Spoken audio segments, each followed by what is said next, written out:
Que a paz de Cristo esteja com todos. Nós estamos dando sequência a esse estudo acerca da obra do Espírito Santo. Nós sentimos esse desejo no coração, eu senti esse desejo no coração de mostrar para os nossos irmãos em Cristo a obra dessa terceira pessoa da Trindade, que infelizmente hoje ela é somente limitada ao falar em línguas e muitos não conhecem o seu potencial. Mostramos aqui no canal as obras do Espírito Santo no passado, no Antigo Testamento. Mostramos as obras do Espírito Santo na criação do mundo, na criação do homem. E hoje eu quero mostrar para vocês, dentro da Palavra de Deus, as obras do Espírito Santo na vida da pessoa mais importante que já passou por essa terra, Jesus. Ambos tiveram uma intimidade, uma comunhão tremenda, muito grande. Comunhão essa que já foi prevista há 700 anos atrás. Há 700 anos atrás, o profeta Isaías, ele profetizou acerca desta comunhão entre a segunda e a terceira pessoa da Trindade. Isaías fala isso no passado e já no Novo Testamento o próprio Jesus ele chega a dizer: hoje se cumpriu essa profecia. Lá em Mateus, o escritor ao Mateus atribui também a Jesus uma outra profecia de Isaías. Então, acerca da pessoa do Espírito Santo. Entenda bem, as profecias que eu estou me referindo aqui falam sobre a intimidade da segunda e a terceira pessoa da Trindade, de Jesus e do Espírito Santo. E quando nós chegamos no Novo Testamento, é aí que a gente vê a obra grandiosa do Espírito Santo com Jesus.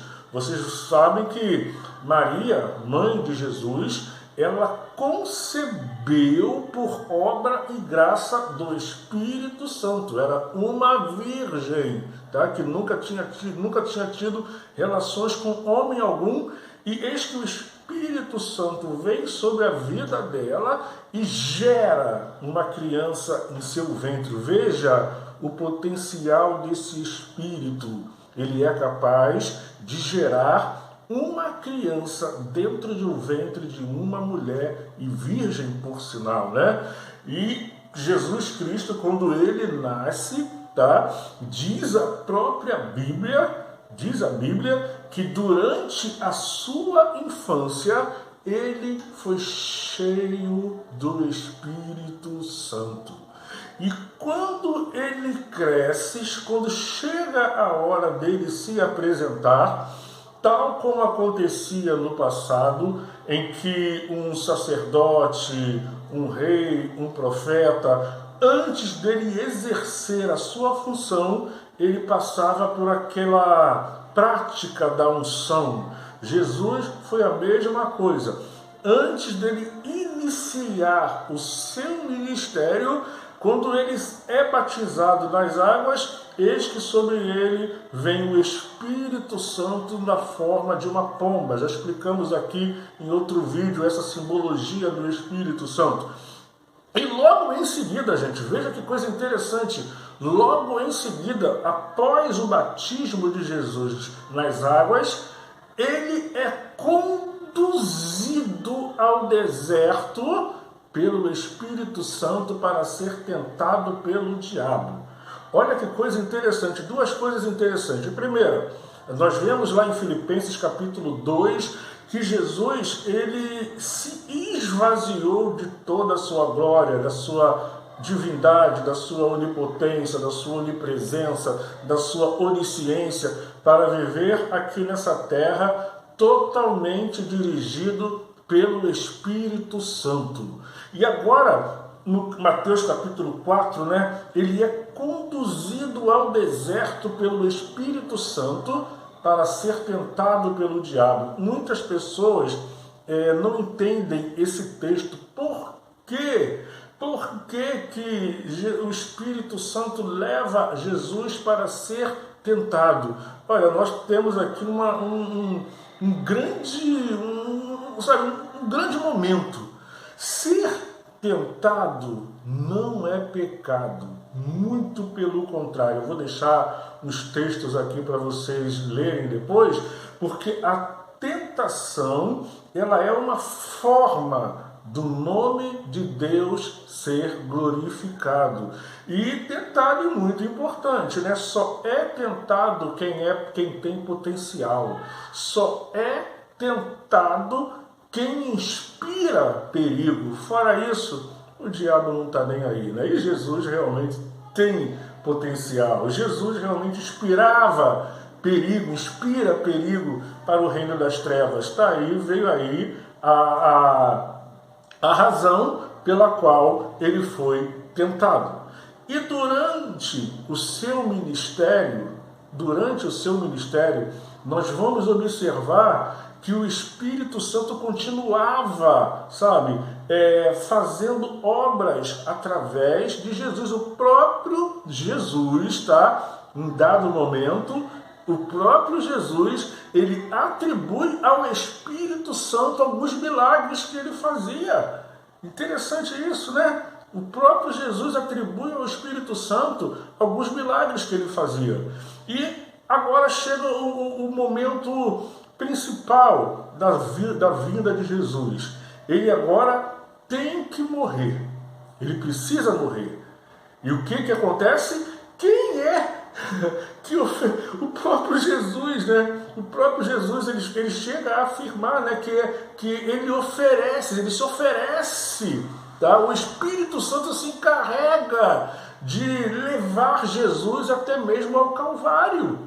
O Espírito Santo, veja bem, aquele mesmo Espírito Santo que gerou o Filho de Deus do ventre de Maria, agora ele leva Jesus até ao Calvário para ser morto pela humanidade. E esse mesmo Espírito Santo que gerou Jesus do ventre de Maria, que leva Jesus até o Calvário, esse mesmo Espírito Santo, ele se encarrega de ressuscitar Jesus. Esse mesmo Espírito Santo que gerou Jesus do ventre de Maria, que levou ele ao Calvário, esse mesmo Espírito Santo que ressuscitou Jesus dentre os mortos, a Bíblia vai nos dizer que ele também nos ressuscitará. Todos aqueles que morreram em Cristo, o mesmo Espírito Santo ressuscitará. E após a ressurreição do Senhor Jesus, ele ensina aos seus discípulos por intermédio de quem? Do Espírito Santo. Agora, eu quero deixar uma coisa para vocês aqui. Se Jesus, o Filho de Deus, ele viu que aqui nessa terra ele dependia do Espírito Santo, Jesus, quanto mais nós, né? Quanto mais eu, quanto mais você precisa da presença desse Espírito aqui, para viver aqui nessa terra, não para fazer você só falar em línguas, não para fazer você pular, não. A vida sem o Espírito Santo é uma vida morta. Foi por isso que Davi clamou: não retires de mim o teu Espírito Santo. E uma curiosidade interessante, né? É que o próprio Jesus, olha que coisa, como é que a Bíblia é tremenda e maravilhosa. O próprio Jesus, ele diz que foi enviado pelo Espírito Santo. Olha a comunhão entre o Pai, o Filho e o Espírito Santo. O próprio Jesus, ele fala que foi enviado pelo Espírito Santo. E durante o seu ministério, o que Jesus diz? Que ele vai ter que ir para o Pai, para agora ele enviar o Espírito Santo. Olha que coisa tremenda e maravilhosa. Enquanto Jesus esteve aqui nessa terra, o Espírito Santo ele testemunhava através do corpo de Cristo. Agora, Jesus no céu, o Espírito Santo testemunha através do corpo de todos os cristãos. Querido, querida, esse mesmo Espírito que esteve atuando no ministério de Jesus é o mesmo que está dentro de você. Você já parou para pensar sobre isso? É algo que o diabo não quer que você saiba, ele não quer que você entenda o que é ter o Espírito Santo. Ele não pode te tocar, ele não pode te atingir, ele não pode te destruir, porque você é selado por Deus. O Espírito Santo é um selo de propriedade que você pertence a Deus. E é por isso que hoje ele tenta, tirar da mente do cristão a importância que ele tem. Ele tenta tirar da mente do cristão o que significa a presença do Espírito Santo. Inclusive, vocês me aguardem, tá? Que os próximos 2 vídeos que está para vir, eu vou estar falando do Espírito Santo e os pecadores, e o Espírito Santo e o diabo. Que isso, Hamilton? Tem aí já um estudo preparado sobre esses 2 temas, o Espírito Santo e os pecadores, e o Espírito Santo e o diabo. Me aguardem e divulguem esse vídeo, espalhe esse vídeo para os seus amigos, divulguem aí o meu canal, curta, comente, para nos ajudar a espalhar a palavra de Deus, porque hoje a igreja precisa da palavra. Que Deus assim te abençoe e que o Espírito Santo a cada dia ilumine a sua vida, o seu pensamento, em nome de Jesus.